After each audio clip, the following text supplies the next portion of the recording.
Mangaluru Surf club ವತಿಯಿಂದ Mangaluru open Surf ಎಂಬ ರಾಜ್ಯಮಟ್ಟದ ಸರ್ಫಿಂಗ್ ಓಪನ್ ಚಾಂಪಿಯನ್ಶಿಪ್ ನಗರದ ಹೊರವಲಯದ ತಣ್ಣೀರುಬಾವಿ ಬೀಚ್ನಲ್ಲಿ ಆಯೋಜಿಸಲಾಗಿದ್ದು, ಇದರ ವಿಜೇತ ಸ್ಪರ್ಧಿಗಳ ಬಗ್ಗೆ ಮ್ಯಾಂಗ್ಳೂರ್ ಸರ್ಫ್ ಕ್ಲಬ್ನ ಅಧ್ಯಕ್ಷ ಮಿಥುನ್ ಭಟ್ ಕಾಕುಂಜಿ ಅವರು ಮಾಹಿತಿ ನೀಡಿದ್ದಾರೆ.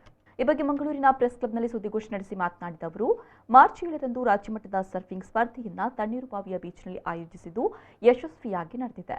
7ಕ್ಕಿಂತ ಅಧಿಕ ಸರ್ಫ್ ಸ್ಕೂಲ್ನಿಂದ 70 ಸ್ಪರ್ಧಿಗಳು ಭಾಗವಹಿಸಿದ್ರು. ಒಟ್ಟು 8 ವಿಭಾಗಗಳಲ್ಲಿ ಸ್ಪರ್ಧೆಗಳನ್ನು ಆಯೋಜಿಸಲಾಗಿತ್ತು ಎಂದ ಅವರು ವಿಜೇತರ ಬಗ್ಗೆ ಮಾಹಿತಿ ನೀಡಿದರು. We had 8 categories of events. There were 2 broad categories. One was under surfing and the other was under bodyboarding. Under surfing, we had the under 12, under 16, under 20, and above 20 categories. And under under each of these categories, we had both male as well as female categories. Incidentally, the youngest participant in the competition was a 7-year-old girl, a very young and tender age for surfing.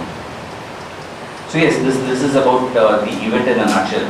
We had a lot of dignitaries who had visited as well. We had the commandant of the Coast Guard, DIG Venkatesh, who had come by. He did give a lot of inspiring words regarding surfing. We had Shri KG Nath, the Deputy Chairman of New Mangalore Port Trust, who had visited. The District Officer of Ministry of Youth Affairs and Sports, Raghuveer Sautarpet, he had also visited, and he was very, very enthusiastic about taking surfing forward as a sport. ಈ ಸಂದರ್ಭ ಸುದ್ದಿಗೋಷ್ಠಿಯಲ್ಲಿ Mangalore Surf ಕ್ಲಬ್ನ ಪದ್ಮನಾಭ್, ಸುಮಂತ್, ರಮತ್, ನಿಖಿತ್ ಉಪಸ್ಥಿತರಿದ್ದರು.